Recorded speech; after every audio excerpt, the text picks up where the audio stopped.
Hi there. For decades, the protein guidelines you've been following were built on research from elderly, sedentary, and sometimes dead men. Then those numbers were handed to everyone, active or inactive, male or female, as gospel to follow. Welcome to Thrive On. My name is Damian Chaparro, and today we're updating everything you need to know about protein. Not in an Arnold Schwarzenegger protein shake in every hand, gym bro sort of way. This actually determines how well you age sort of way. I'll try to be concise, but I also want to go a little deeper than usual because the more I've learned about this topic, the more guests I've watched arrive confused by contradictory advice, the more I think the protein conversation is nuanced and really deserves us to thrive on. Here's the essence in about 30 seconds. Most of us, good news, we're hitting the minimum protein intake, yet not the optimal. And the gap between those two things makes a difference. It shows up in your muscle mass, your bone density, your energy, your hormones, and also how you'll feel getting out of bed in 10 years from now.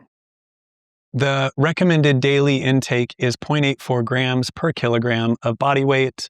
So for a 70 kilo person, that's about 59 grams a day. It's fine.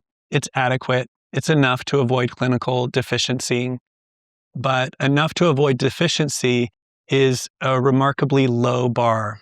That's like saying you need enough sleep to not hallucinate. Technically, it's true, not exactly thriving the way we like to around here. If you're active, if you're over 40, if you're a woman navigating perimenopause or beyond, the research consistently points to somewhere between 1.2 to 2 grams per kilogram, depending on where you are in life, depending on what you're asking your body to do.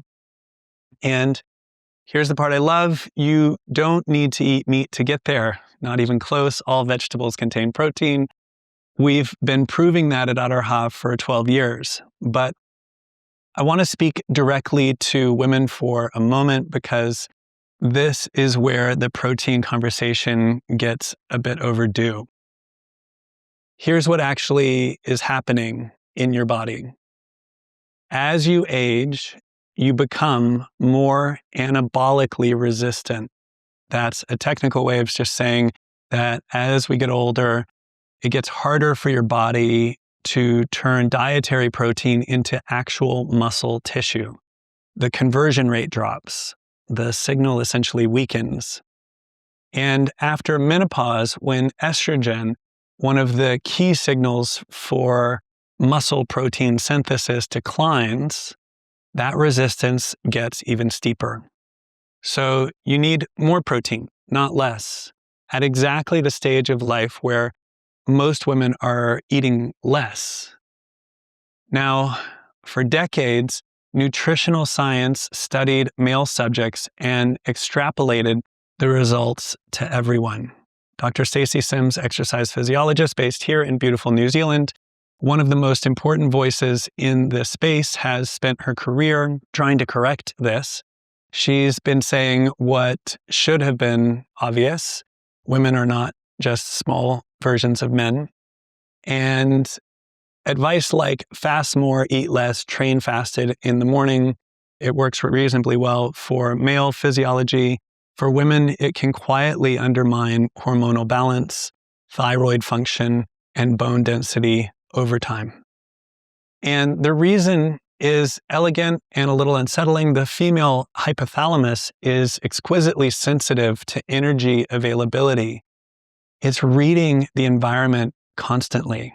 Am I safe? Is there enough? And when chronic caloric restriction gets layered on top of hard training, stress, the body doesn't interpret that as discipline. It interprets it as danger. Cortisol rises, menstrual cycles disrupt, thyroid function pulls back, the body goes into conservation mode, not because it's broken, but because it's intelligent, it's sophisticated, it's protecting you from what it perceives as famine. So when we say context is everything, this is what we mean. The context most women have been given is just wrong or not complete. Let's talk about bones. This is the one we don't feel happening until it's too late. 1 in 3 over 50 will experience an osteoporotic fracture. And the cruel part is this: bone loss is largely silent. You don't feel it thinning. There's no warning light on the dashboard. By the time a fracture happens, decades of slow erosion have already done their work. The window that we have for meaningful intervention is perimenopause, the years right before menstruation ends, when bone loss is fastest and most responsive to what you do about it.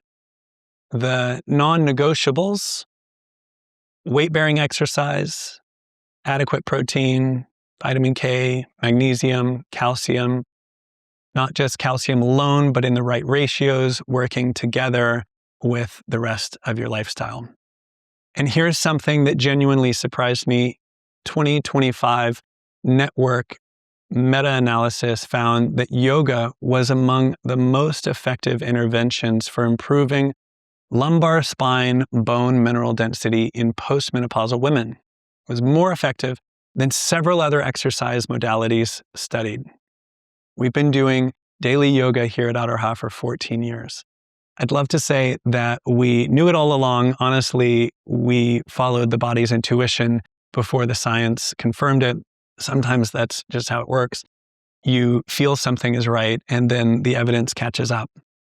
I want to hold two truths and invite two truths at once, because this is where the conversation gets genuinely interesting and where most advice at least partially misses.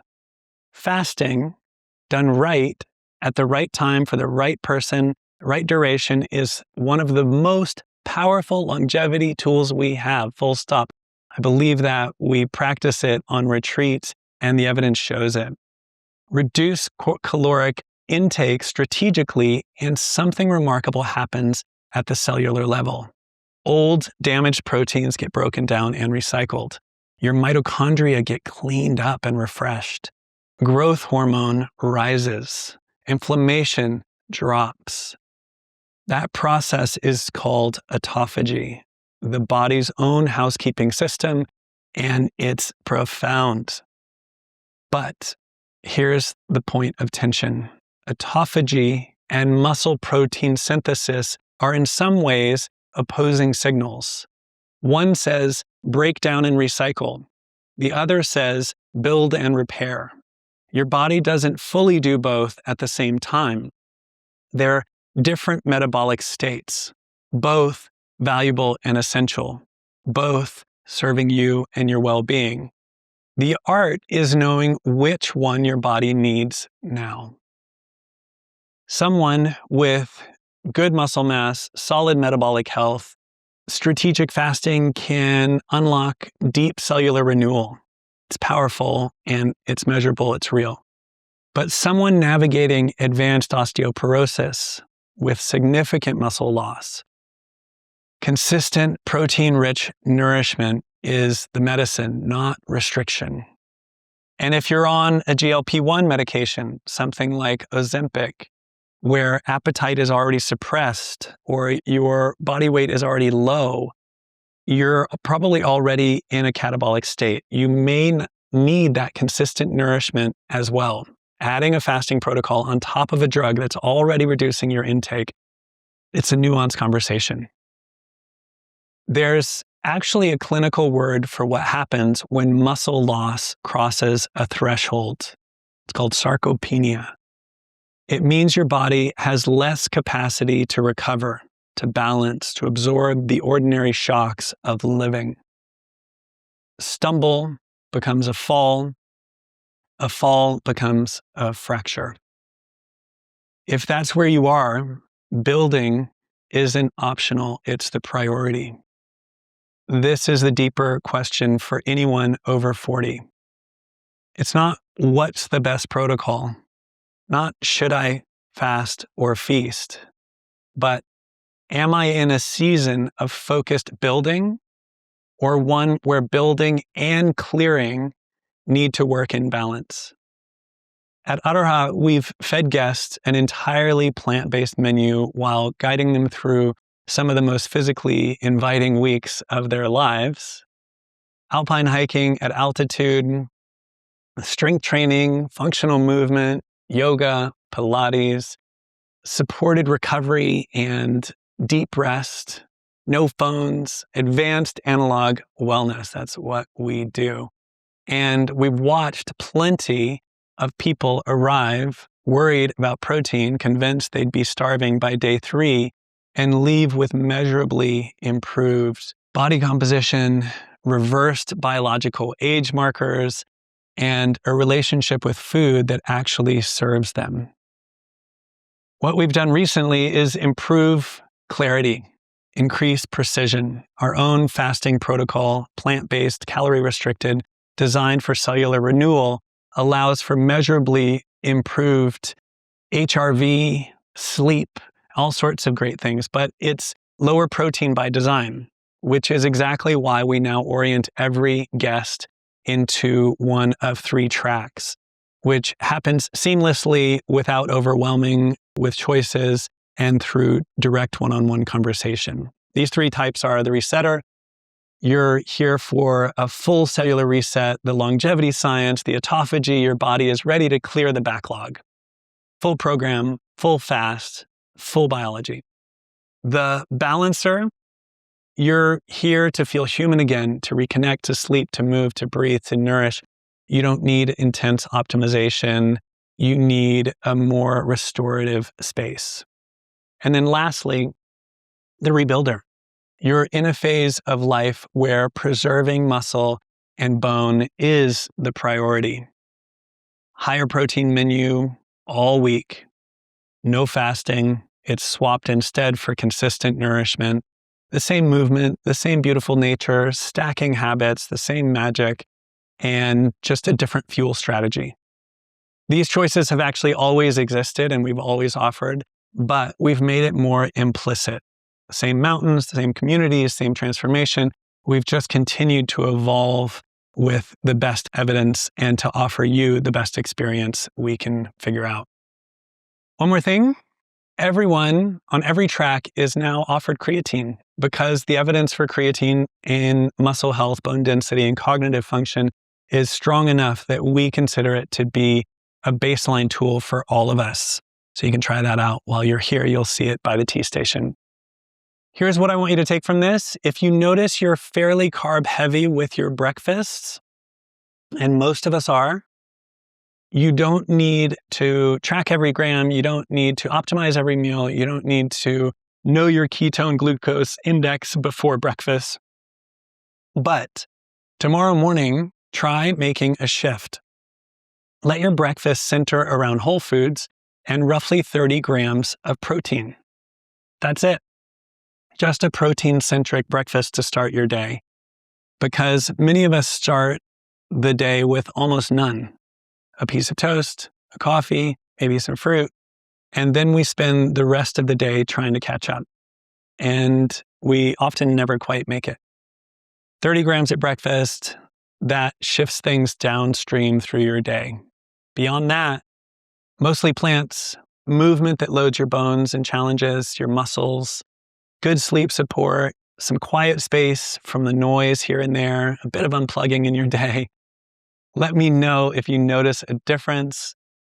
The body is not broken. It's not failing you. It's not the enemy of your ambition or your age.